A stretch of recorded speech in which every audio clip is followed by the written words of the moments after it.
আমার একজন সাবস্ক্রাইবার আমার ইউটিউবের একটি ভিডিওতে মেসেজ করেছিল যে, "দাদা, আমি ভিডিও না দিয়ে কি পে আউট অ্যাকাউন্ট ইনফরমেশন ঠিক করার আবেদন করতে পারবো কিনা?"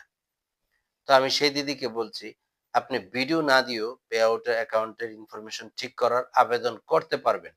তবে ভিডিওটির সুবিধা হলো আপনার পে আউট অ্যাকাউন্টে কোথায় ভুল রয়েছে সেটা দেখাতে পারলেন এবং আপনার এনআইডি কার্ড অনুযায়ী যে আপনার ফেসবুকের নামটা রয়েছে সেটাও দেখাতে পারলেন।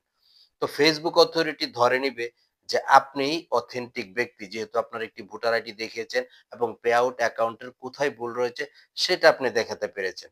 তো এটির মাধ্যমে তারা তাড়াতাড়ি রেসপন্স করে ঠিক করে দেওয়ার চেষ্টা করে। আপনি ১ম এ এমনি লিখে আবেদন করতে পারেন। লিখে কিভাবে আবেদন করতে হয় এ সংক্রান্ত ভিডিও আমার চ্যানেলে রয়েছে। যদি না হয় তাহলে ওই ভিডিও দিয়ে আবেদন করার চেষ্টা করবেন। আশা করি ইনশাআল্লাহ ঠিক হয়ে যাবে। ধন্যবাদ।